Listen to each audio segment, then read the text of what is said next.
It was simply a portrait of a plantation owner and her slave, until experts detected a forbidden secret concealed within it. Dr. Sarah Mitchell stood at the receiving dock of the National Archives in Washington, D.C., signing for a package that had arrived with no return address. The morning was unseasonably cold for March 2024, and she had served as curator of the Civil War photographic collection for 12 years now. Over that span, she had processed hundreds of donations, daguerreotypes, ambrotypes, cartes de visite, each one offering a glimpse into the nation's most turbulent era. Yet something about this particular package immediately drew her attention. The box was compact, meticulously wrapped in brown paper, bearing only her name and the archive's address in neat block lettering. There was no phone number, no email, just a short typed note tucked inside. Dr. Mitchell, this photograph has been in my possession for 30 years. I inherited it from an estate sale in Charleston, South Carolina. I believe it may be historically significant, but I do not wish to be identified. Please examine it carefully. Some things are not what they appear. The truth matters more than my name. The Sarah felt the familiar flicker of curiosity. Anonymous donations were unusual, but not unprecedented. Occasionally, people inherited objects with troubling histories and wanted them properly archived without personal entanglement. She gently lifted the photograph from its protective wrapping. It was a carte de visite, a small mounted photograph popular during the Civil War era, roughly the size of a modern business card, and it was in remarkably fine condition for its age. The image depicted two individuals posed in a formal studio setting, with a painted backdrop of classical columns and elegant drapery. On the left stood a white woman, approximately 28 to 30 years old, dressed in an elaborate silk gown, with a wide hoop skirt, fitted bodice, and delicate lace collar, typical attire for wealthy Southern women in the early 1860s. Her hair was arranged in the period's fashion, parted in the middle and smoothly drawn back. She stood with confident posture, one hand resting on an ornate side table, her expression serene and composed. Her clothing and bearing conveyed wealth, status, and the assured authority of someone accustomed to command. On the right stood a black woman, noticeably younger, perhaps 22 to 24, dressed in a simple but well-made garment of dark fabric with a plain white collar. Her hair was covered by a white head wrap, standard for enslaved domestic workers. Her hands were clasped before her, her posture upright but with shoulders slightly curved inward. Her expression was carefully neutral, her eyes cast slightly downward in the deferential manner expected of enslaved people when photographed alongside their enslavers. The composition was typical for Civil War era photographs intended to depict the supposed benevolent relationship between enslaver and enslaved. Propaganda images meant to justify the institution of slavery by portraying it as a paternalistic system in which enslaved people were well cared for and content. Sarah had seen dozens of similar photographs. They always made her deeply uncomfortable. Visual documents of oppression staged to look like harmony. She turned the photograph over. On the back, written in faded ink, was a notation. Caroline Ashford and her girl Rachel, Charleston, South Carolina, March 1863, just those few words. No last name for Rachel. No indication of relationship beyond the possessive. Her girl. This was standard for the period. Enslaved people were rarely granted the dignity of full names or identities in official records. Sarah placed the photograph on her examination table under proper archival lighting and reached for her professional loupe. Something about the anonymous donor's note troubled her. Some things are not what they appear. What had the donor seen that prompted such cryptic words? She began her standard examination protocol, looking for signs of damage, alteration, or unusual details. The photograph appeared authentic, the correct paper stock, mounting style, and printing technique for 1863. No obvious signs of manipulation or forgery. But as Sarah studied the faces more closely through her magnifying loupe, something began to gnaw at her professional instincts. Something she couldn't quite identify yet, but that made her lean in, her pulse quickening with the familiar sensation of a significant discovery waiting to be made. She picked up her phone and called her colleague, Dr. James Warren, who specialized in forensic analysis of historical photographs. "James, can you come to my office? I need a second opinion on something." "Give me 10 minutes, he replied. Sarah returned her attention to the photograph, to those two faces separated by the brutal hierarchy of 1863 Charleston. Caroline Ashford, plantation mistress; Rachel, whose last name had been deemed unworthy of recording. But something about those faces was beginning to disturb Sarah in ways she couldn't yet articulate. She reached for her digital scanner, knowing she needed to examine this image at far higher resolution than her loupe allowed. Whatever the anonymous donor had seen, Sarah was determined to find it. Dr. James Warren arrived with his portable digital microscope and laptop, the specialized equipment that had helped them authenticate and analyze countless historical photographs.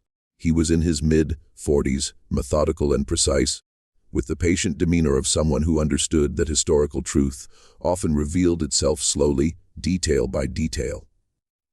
"What do we have?" he asked, setting up his equipment on Sarah's workstation. Sarah handed him the photograph and the anonymous note, 1863 carte de visite from Charleston, plantation mistress and her enslaved domestic worker. Standard propaganda composition for the period. But the donor specifically said to examine it carefully, that things aren't what they appear. James studied the image through Sarah's loupe first, his expression neutral and professional. Then he looked up, meeting her eyes. "Have you noticed the facial structure?" Sarah felt her pulse quicken. "I was beginning to, yes. But I wanted your analysis before I said anything." James connected his digital microscope to his laptop and positioned the photograph under its lens. The image appeared on the screen, and he began systematically examining it at increasing magnifications, starting with the overall composition before focusing on specific details. "Let's start with basic facial mapping," he said, opening specialized software used by forensic analysts to compare facial features. He began marking key points on Caroline.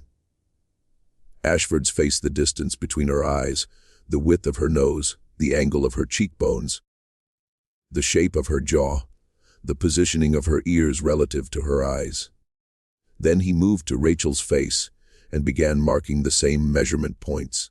Sarah watched the screen as the software generated overlay comparisons. Even before the analysis was complete, the similarities were becoming undeniable. "The interocular distance is nearly identical," James said quietly, his voice taking on the focused intensity he always had when making a significant discovery. "Same ratio of face width to face length, nearly identical cheekbone structure. Look at the jawline. The angle is the same. And here, the shape of the ears, the way they sit relative to the eyes. That's genetically determined and remarkably similar." He pulled back to show both faces side by side on the screen, with the measurement overlays visible.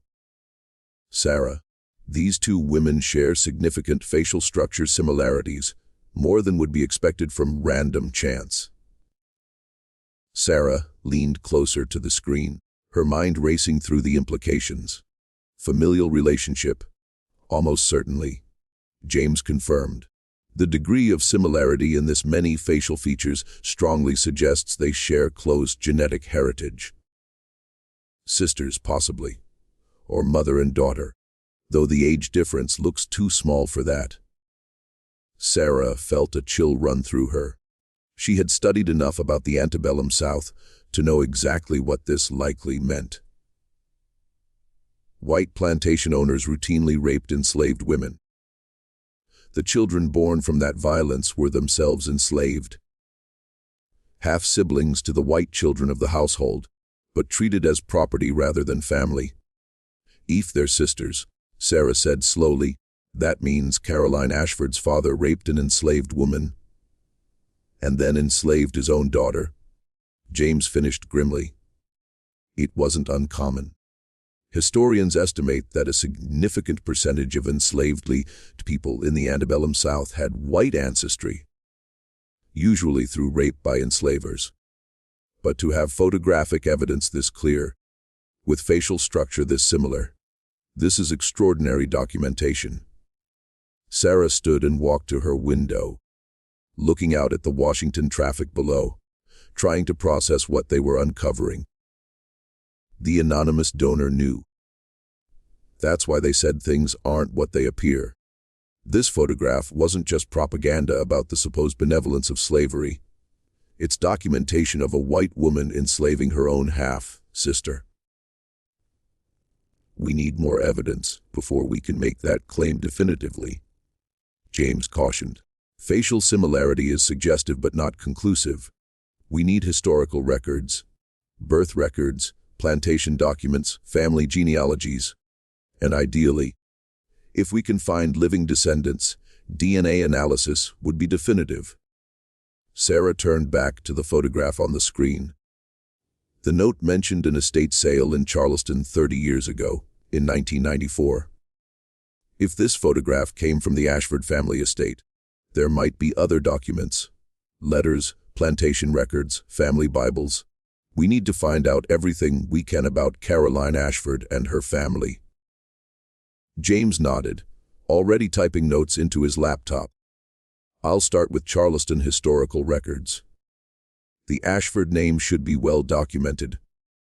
Wealthy plantation families kept extensive records, and if Caroline lived past the Civil War, there will be census records, property documents, possibly even newspaper mentions. What about Rachel? Sarah asked. Will we find anything about her? James's expression was somber. That will be much harder. Enslaved people rarely appear in records under their own names before emancipation. But if she survived the war and lived into the Reconstruction period, there might be census records, Freedmen's Bureau documents, possibly church records if she was literate and active in the black community. Sarah returned to her desk and carefully photographed the CART-E. The visit from multiple angles with her high-resolution camera, creating a complete digital archive. Then she turned the photograph over and photographed the notation on the back. Caroline Ashford and her girl Rachel, she read aloud. Not even her servant or her maid, just her girl. The possessive language is so casual, so complete. That was the point, James said. The language reinforced the property relationship. Enslaved people weren't people. They were possessions like furniture or livestock. Sarah began searching historical databases, while James continued his forensic analysis of the photograph. The Ashford name appeared immediately in Charleston records. A prominent family, wealthy plantation owners who had been in South Carolina since the early 1700s. Found something, Sarah said. Robert Ashford, plantation owner, born 1798, died 1865. He owned Ashford Grove Plantation, approximately 3,000 acres with over 200 enslaved people. He had one legitimate daughter, Caroline Ashford, born 1834. She married Thomas Pean in 1856, but was widowed in 1862, when he died fighting for the Confederacy. She returned to her father's plantation, which is where she would have been in 1863, when this photograph was taken. So Caroline was about 28 or 29 in this photograph, James confirmed. That matches the apparent age. What about siblings, brothers or sisters? No legitimate siblings listed, Sarah said. Caroline was an only child, at least officially. The word F officially hung heavy in the air between them. They both knew what it meant. Robert Ashford may have had only one legitimate white child, but he almost certainly had other children. Children born to enslaved women. Children who were never acknowledged, never given his name, never granted their inheritance or freedom. Children like Rachel. For the next week, Sarah and James worked with obsessive focus, methodically building a documentary case about the Ashford family. They requested records from the South Carolina Department of Archives and History, the Charleston County Public Library's historical collection, and several university archives that held Civil War-era plantation documents. The Ashford family's history unfolded in meticulous detail. Robert Ashford had inherited the plantation from his father in 1825 and expanded it significantly, making a fortune from rice cultivation using enslaved labor. He was prominent in Charleston society, served in the state legislature, and was a vocal defender of slavery in the years leading up to the Civil War. His daughter Caroline had been educated at an expensive finishing school, married well to Thomas Pean, a rice factor from a similarly wealthy family, and had lived in Charleston proper until her husband's death at the Battle of Fredericksburg in December 1862. "Look at this," James said, pulling up a digitized plantation record from 1850. "This is an inventory of Ashford's enslaved people required for tax purposes. Over 150 people listed, including their approximate ages and assigned work. And here, a woman named Sarah, age 23, listed as a house servant." Sarah leaned over his shoulder to read the faded handwriting. In the clinical language of property inventory, human beings were reduced to entries in a ledger: names, ages, monetary values, work assignments. If Sarah was 23 in 1850, Sarah calculated, she would have been about 37 in 1863, old enough to be Rachel's mother. "Keep going through the list," James said. "See if there are any children associated with Sarah. Sarah scrolled down the document. The enslaved people were listed in family groups when possible, though these families could be separated and sold at any time.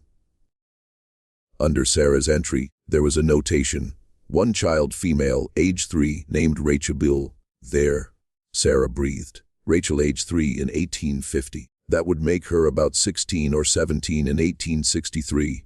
She looked up at James. "That's younger than she appears in the photograph." Enslaved people's ages in these records were often approximate. James explained. Enslavers didn't always keep accurate records of enslaved people's births, and harsh living conditions, malnutrition, and hard labor often made enslaved people appear older than their actual age. They continued searching through plantation records, building a timeline of Rachel's life as it appeared in the sparse documentary record. She was listed in subsequent tax inventories in 1855 and 1860. Always as Sarah's daughter, always assigned to housework rather than field labor. Then they found something that made Sarah's blood run cold. It was a plantation ledger from 1855 documenting the distribution of new clothing to enslaved workers. Most entries were routine. Men received 2 shirts and 1 pair of pants annually. Women received 2 dresses and 1 head covering. But there was a handwritten notation in the margin next to Rachel's name: "Give extra fabric this year. Master's orders. Girl looks like family. Keep her in house away from visitors." "Oh my God," Sarah whispered. They knew. Robert Ashford knew Rachel looked like his legitimate family, and he specifically ordered her kept hidden from outside visitors who might notice the resemblance. James was already photographing the document with his camera. This is direct documentary evidence that Rachel's appearance was unusual enough to warrant special attention. Combined with the facial structure analysis, this strongly suggests she was Robert Ashford's biological daughter. Sarah felt rage building in her chest. not the hot, impulsive anger of the moment, but the cold, sustained fury that came from documenting historical injustice in precise detail. Robert Ashford had raped an enslaved woman named Sarah. When their daughter Rachel was born, he enslaved his own child. And as Rachel grew and her resemblance to his white daughter Caroline became more apparent, he deliberately hid her away, knowing that her face revealed his crime. "We need to find out what happened to Sarah," Sarah said. "Rachel's mother. Is she listed in later records?" James pulled up the 1860 tax inventory. He scrolled through the names, then stopped. "Here, Sarah. Age 33, house servant. But look at the notation written next to Sarah's entry in different ink, as if added later. Deceased. September 1860, no cause listed." Sarah was 33 years old when she died, and the record didn't even bother to document how or why. She had simply ceased to exist as far as the plantation's bookkeeping was concerned.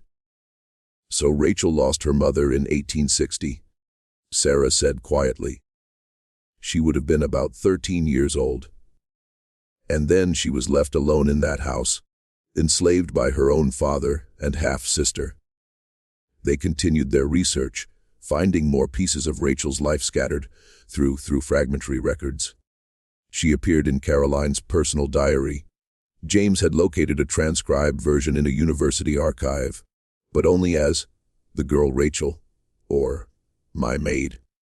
Caroline mentioned her casually, the way someone might mention a useful household object. One entry from January 1863 was particularly chilling. "Father insists I have my portrait made with Rachel before he passes. He says it will show that our family treats our people with Christian kindness. I suppose he is right, though I find the whole affair tiresome. Rachel will need a decent dress for the photograph.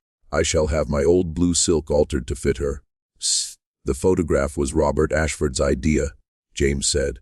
"He was dying. He died in March 1865, according to the records. And he wanted to create a visual record that portrayed his enslavement of his own daughter as an act of kindness." Sarah stared at the transcribed diary entry.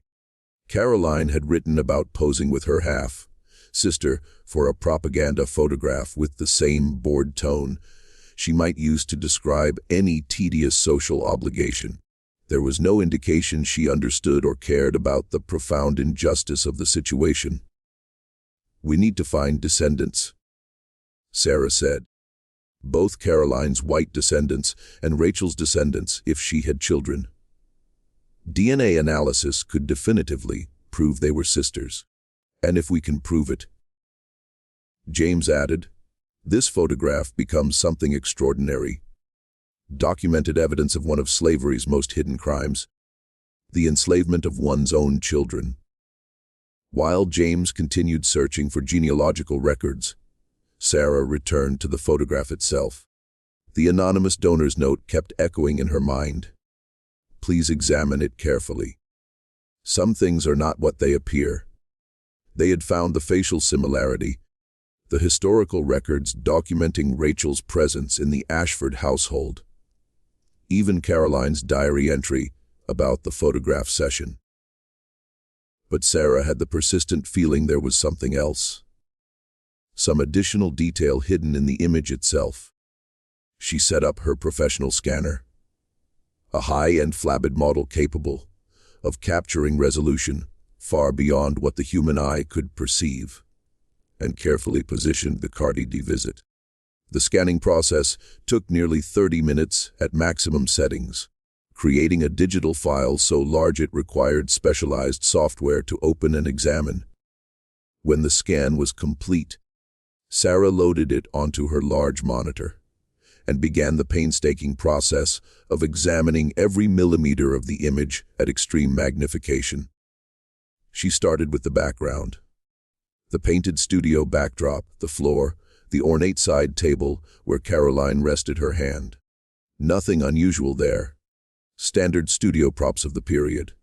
She moved to the clothing, examining the fabric textures, the buttons, the lace details on Caroline's collar. Then she focused on Caroline's jewelry, a small brooch at her collar, a simple ring on her right hand visible where it rested on the table. Next, Sarah moved to Rachel's side of the image. The simple dark dress, the white collar, the head wrap. Rachel's hands were clasped in front of her waist, fingers interlaced in a pose that appeared purely formal. But as Sarah increased the magnification to the maximum the scan allowed, something caught her eye. Rachel's hands weren't simply clasped. They were positioned very deliberately. And she was holding something between her palms. Something small, mostly hidden by the careful positioning of her fingers, but partially visible if you knew to look for it. Sarah's heart began to race. She adjusted the contrast and brightness, bringing out details that had been lost in shadow for 161 years. It was paper. A small piece of folded paper, no more than 2 inches square, clutched between Rachel's palms and deliberately concealed from casual observation. "James," Sarah called out, her voice tight with excitement. "You need to see this." James came to her side, and she showed him what she'd found. At normal viewing size, Rachel's hands appeared to be simply folded in the standard pose of a servant. But at extreme magnification, the hidden paper was undeniable. She was holding something during the photograph session, James said, wonder in his voice. Something she deliberately hid from the photographer and from Caroline, something small enough to conceal in her clasped hands. "The question is," Sarah said, "what was written on that paper? And more importantly, does it still exist?" James pulled up the anonymous donor's note on his phone and read it again. "Please examine it carefully. Some things are not what they appear." The donor knew about the paper, he said. "That's what they wanted you to find. Which means they might have the paper itself," Sarah finished. "They might have found it with the photograph." She looked at the small, partially visible corner of paper hidden in Rachel's hands from 161 years ago. What had been so important that Rachel risked hiding it in a photograph that would be carefully examined and preserved by the family that enslaved her? "We need to find the donor," Sarah said. The package had been sent from a postal facility in Charleston, South Carolina, but with no return address and no identifying information. Sarah contacted the Postal Service, but without a warrant or criminal investigation. They couldn't provide sender information. She tried a different approach. The anonymous note had mentioned acquiring the photograph from an estate sale in Charleston 30 years ago. In 1994, Sarah reached out to her contacts at the Charleston Historical Society and began searching for records of estate sales from that period that might have involved the Ashford or Peen family. It took 3 days of phone calls and database searches, but finally she found something promising. In June 1994, the estate of Margaret Peen Thornton had been liquidated at auction in Charleston. Margaret had died at age 98, the last surviving direct descendant of Caroline Ashford Peen. Sarah obtained a copy of the estate sale catalog. It listed hundreds of items: furniture, silver, paintings, books, and notably, miscellaneous historical documents and photographs, various dates. Approximately 150 items in total, sold a single lot. "See, that's it," James said when Sarah showed him the catalog entry. "The photograph must have been part of that lot. Someone bought it in 1994 and held on to it for 30 years before sending it to you. But why?" Sarah wondered. "Why keep it for 3 decades and then suddenly donate it anonymously now?" She posted carefully worded inquiries on genealogy forums and historical society message boards, asking if anyone had information about items purchased from the Thornton estate sale in 1994. She was careful not to reveal what they had discovered, simply stating that she was trying to trace the provenance of a donated photograph. A week passed with no responses. Then, on a Monday morning, Sarah received an email from an address that consisted only of random numbers and letters. Clearly a temporary account created specifically for this communication. Dr. Mitchell, I am the person who sent you the photograph. I have been following your research career for several years and believed you would give this artifact the serious investigation it deserves. I purchased a box of Ashford family papers and photographs at the estate sale in 1994. I was a graduate student in history at the time, interested in Civil War-era material culture. When I examined the contents, I found the photograph you now have, along with other items I believe you should see. I have waited until now to come forward because Margaret Thornton's children and grandchildren were still alive and prominent in Charleston society. I did not want to cause pain to living people who were not responsible for their ancestors' actions. But the last of them died 6 months ago. It is time for the truth to be known. If you wish to see the other materials from the estate sale, I will make arrangements to meet with you in Charleston.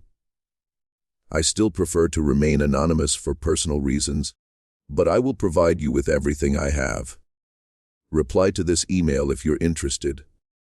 Sarah read the message 3 times, her mind racing. The anonymous donor had more materials, potentially more evidence about Rachel and the Ashford family, perhaps even an explanation for what Rachel had been holding in her clasped hands during the photograph session. She looked at James, who had been reading over her shoulder. I have to go to Charleston. We both do, he said. If there are additional documents, we'll need to authenticate them and create a complete archive. Sarah replied to the email immediately. Sir, I am very interested in examining any additional materials you possess. When and where would you like to meet? I can travel to Charleston at your convenience. Thank you for entrusting this important historical evidence to the archives. Dr. Sarah Mitchell. The response came within an hour, Saturday, 2 p.m., at the Charleston Archives and History Center, 161 Meeting Street. Ask for a private examination room. I will deliver the materials to you there. I will not stay. I will simply drop off a box and leave. Please examine everything carefully. The truth about Rachel is more extraordinary than you yet realize. And yes, the paper she was holding in the photograph is included in the materials. Sarah felt chills run down her spine. The paper Rachel had hidden 161 years ago still existed. Whatever Rachel had been desperate enough to conceal during that photograph session. Whatever truth she had tried to preserve while being forced to pose as her half-sister's contented slave. Sarah was about to discover it. Sarah and James flew to Charleston on Friday evening and checked into a hotel near the historic district. Neither of them slept well. The anticipation of what they might discover the next day made rest impossible. At 1:45 p.m. on Saturday, they arrived at the Charleston Archives and History Center, a modern building that housed one of the finest collections of low-country historical materials in the South. Sarah had reserved a private examination room, a climate-controlled space with proper archival handling equipment, designed for researchers working with fragile historical documents. They waited, making small talk to distract themselves from their nervousness. At exactly 2 p.m., there was a knock on the examination room door. Sarah opened it to find a staff member holding a cardboard box. This was just dropped off at the front desk for Dr. Sarah Mitchell, the young woman said. The person who delivered it didn't give a name, just said you were expecting it. Did you see who dropped it off? Sarah asked. An older person, maybe 60s or 70s, wearing a hat and sunglasses. I couldn't tell if it was a man or a woman, honestly. They were only at the desk for about 30 seconds. Just set the box down, said it was for you, and left. Sarah took the box. It was heavier than she expected, and thanked the staff member. She closed the door and set the box on the examination table, her hands trembling slightly. "Let's see what we have," James said, pulling on archival gloves. Sarah did the same, then carefully opened the box. Inside were multiple items, each wrapped in acid-free tissue paper and carefully labeled with handwritten notes on index cards. The first item was a leather-bound diary, cracked with age. The label, Caroline Ashford Peen's personal diary, 1862-1867, complete and unedited. Note entries marked with red tabs. The second item was a bundle of letters tied with string. The label read, "Correspondence between Caroline Ashford Peen and her cousin Anne Middleton, 1863-1865. Note letter dated April 1863. The third item was a small Bible, its leather cover worn smooth.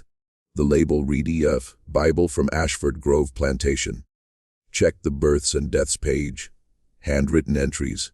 And finally, wrapped in multiple layers of tissue paper, was a small folded piece of yellow paper, brittle with age. The label read simply, "This is what Rachel was holding. Read it first." Sarah and James looked at each other. With trembling hands, Sarah carefully unfolded the fragile paper, supporting it on a clean piece of archival matboard to prevent it from tearing. The paper had been folded very small enough to hide in clasped hands. But when fully opened, it was approximately 4 inches square. The edges were torn, suggesting it had been ripped from a larger document. Written on it in careful, precise handwriting that had faded to brown with age were these words: "I, Robert Ashford, being of sound mind, do hereby acknowledge that Rachel, daughter of Sarah, is my natural daughter, born of my body, and is kin by blood to my legitimate daughter, Caroline. This is written in my own hand as true witness. God forgive me for the evil I have done. April 7th, 1863. See below the text was a signature. As Robert Ashford, the room went absolutely silent. "It's a confession," James whispered. "A written, signed confession that Rachel was his daughter." Sarah stared at the paper, trying to process the implications. He wrote this in April 1863, just a month after the photograph was taken. He was dying. The records show he died 2 years later. This was his deathbed confession. But why would he write it? James asked. He had kept Rachel enslaved her entire life. Why confess now? Guilt. Maybe, Sarah said. Or fear of divine judgment. He was dying, and perhaps he wanted some record of the truth to exist, even if he never publicly acknowledged it. But how did Rachel get it? James wondered. This is written in Robert Ashford's hand, probably in his private study. How did an enslaved young woman get access to her enslaver's signed confession? Sarah carefully photographed the document from multiple angles before responding. That's what we need to find out. Let's look at the other materials. Sarah carefully opened Caroline's diary to the first page marked with a red tab. The entry was dated March 15th, 1863. Father is dying.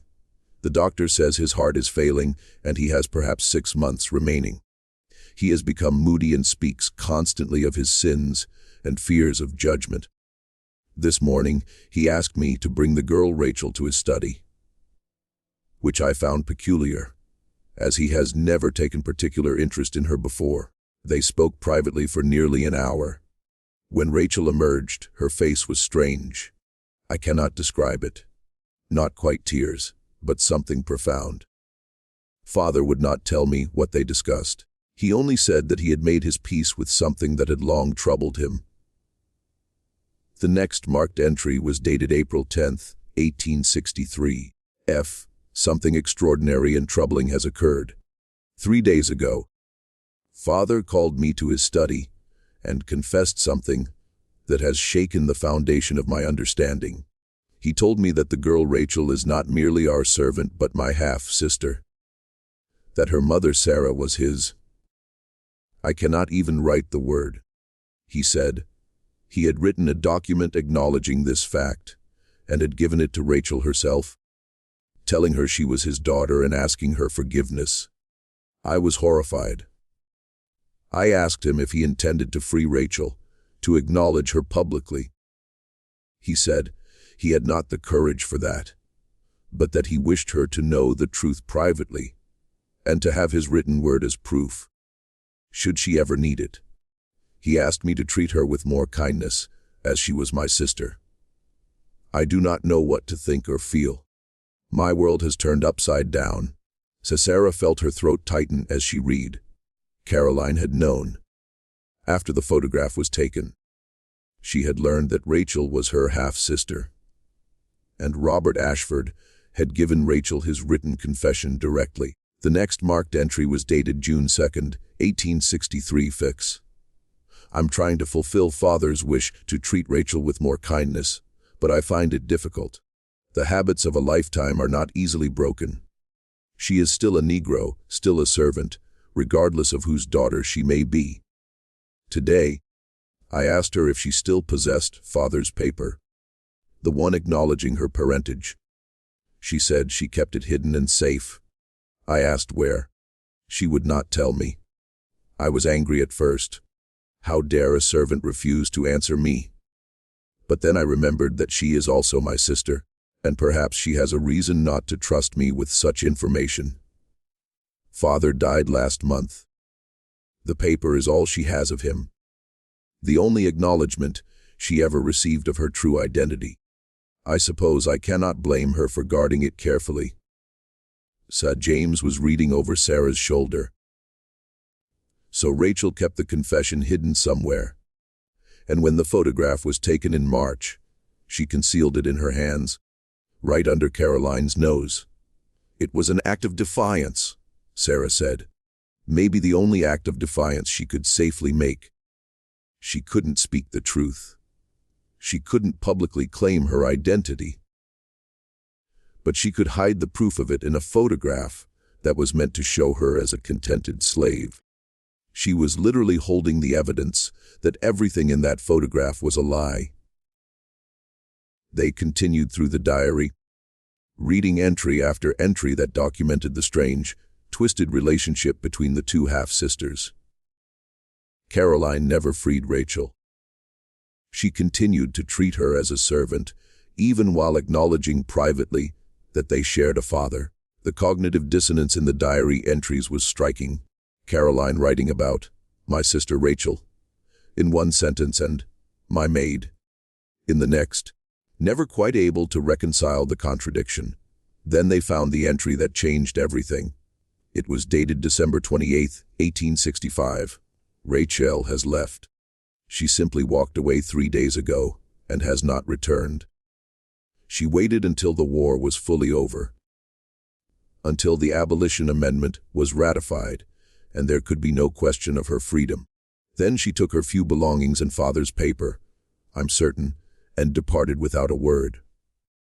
I should be angry, I suppose, but I find I'm not. I am relieved. Her presence was a constant reminder of Father's sin and my own complicity in her enslavement. Perhaps now I can forget and move forward with my life. I wonder if I shall ever see her again. I wonder if she will ever forgive any of us." "She escaped," James said, relief evident in his voice. "Rachel survived the war and walked away when she knew she was legally free. And she took the confession with her," Sarah added. "That paper was her proof of identity, her connection to her father, her evidence of the truth. She kept it her whole life, probably." They turned to the bundle of letters next, finding the one marked April 1863, correspondence between Caroline and her cousin Ann Middleton. Caroline had written to her cousin shortly after learning about Rachel's parentage. "Dearest Ann, I must confide in you a terrible secret that has been revealed to me. Father has confessed that the girl Rachel, who has been in our household since she was born, is actually his daughter by one of our slaves. She is my half-sister, Anne, my sister, and I have treated her as a servant her entire life. I do not know how to rectify this. Father gave her a paper acknowledging her parentage.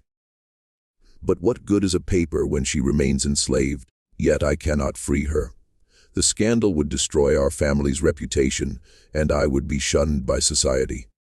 So I do nothing, and I feel the weight of my cowardice every day. Tell no one of this. It must remain secret until I am in my grave. Your troubled cousin, Caroline. The final item in the box was the family Bible from Ashford Grove Plantation. These Bibles were common in wealthy families. Large leather, bound volumes where births, marriages, and deaths were recorded in handwriting on special pages at the front and back of the book. Sarah carefully opened the fragile Bible to the records page. The entries were in multiple hands, written over decades. The first entries dated back to the 1790s, recording the births of Robert Ashford's parents and grandparents. Then came Robert Ashford's own birth in 1798, his marriage to Elizabeth Middleton in 1830, and the birth of his daughter Caroline in 1834. But there was another entry, added in different ink and clearly written much later. It was squeezed into the margin of the page, as if someone had been trying to add it without being noticed of. Rachel, daughter of Robert Ashford and Sarah, born 1847, sister to Caroline. The handwriting was shaky but determined, and at the bottom of the page, there was a note in the same hand. If this entry was made by me, Rachel Ashford, on December 20th, 1865, before I departed this place forever. I add my name to this family record because I am family, whether acknowledged or not. I was born here. I lived here as a slave for 18 years. My father was Robert Ashford. My sister is Caroline. These facts are true whether written in this Bible or not. But now they are written, and anyone who reads this will know. Rachel. Sarah felt tears burning in her eyes. Rachel had claimed her place in the family record. Before walking away from the plantation, where she had been enslaved by her own family, she had written herself into their Bible, asserting her identity and her right to be remembered. She documented herself. James said quietly. She made sure there was a record, even if no one acknowledged it during her lifetime. They spent the next several hours carefully examining and photographing every document. Each piece added another layer to Rachel's story. The diary showed that Caroline knew the truth, but chose comfort and social acceptance over justice. The letters showed that other family members had been told the secret, but had agreed to keep it hidden. The confession showed that Robert Ashford had known exactly what he was doing, enslaving his own daughter, and had felt guilt, but not enough to actually free her. And the Bible showed that Rachel had fought back in the only way available to her. By documenting the truth, by claiming her identity in writing, by refusing to be erased. We need to find out what happened to her after she left, Sarah said. Where did she go? Did she have children? Are there descendants? James was already searching on his laptop. Freedmen's Bureau records, post-war census data, church registries. If Rachel lived anywhere in the South after 1865, there should be some trace. It took 3 days of intensive searching, but they finally found her. In the 1870 census for Philadelphia, Pennsylvania, there was an entry for Rachel Ashford, age 23, Negro, literate, occupation seamstress. She had kept her father's name, and she had survived. Over the following days, Sarah and James traced Rachel's life forward through census records and city directories. She had lived in Philadelphia for over 40 years, working as a seamstress and later as a teacher in a school for black children. She had married in 1872 to a man named Joseph Freeman, a carpenter and Union Army veteran.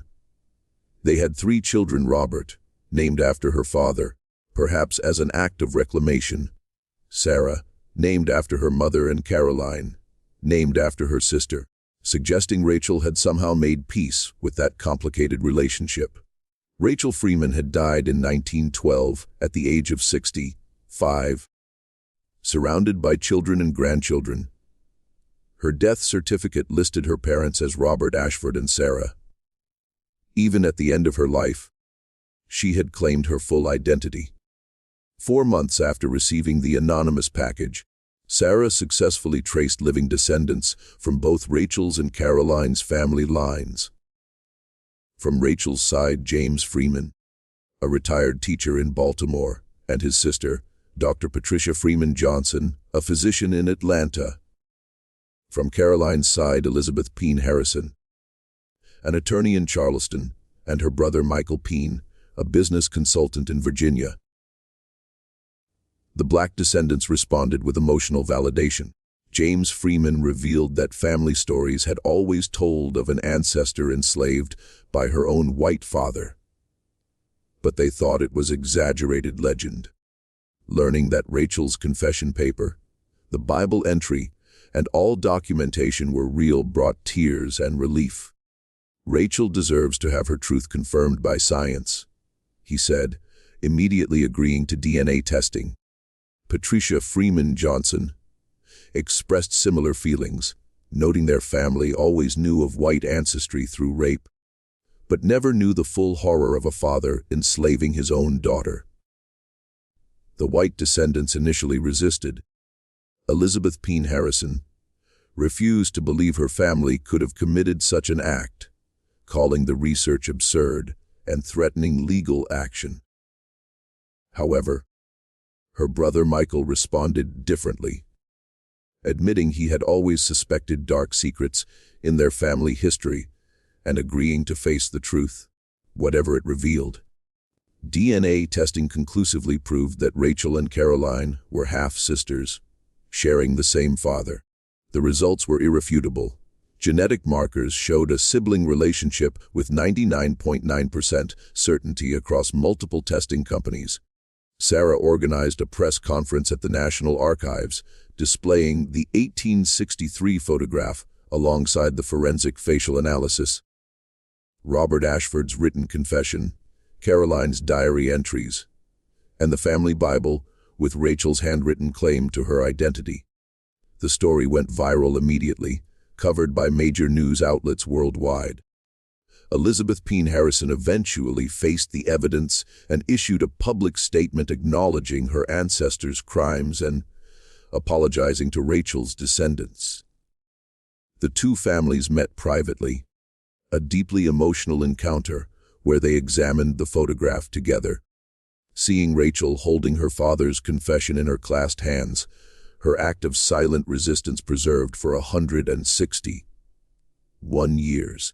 The photograph became the centerpiece of a permanent Smithsonian exhibit titled, "Hidden in Plain Sight: Rachel's Testimony."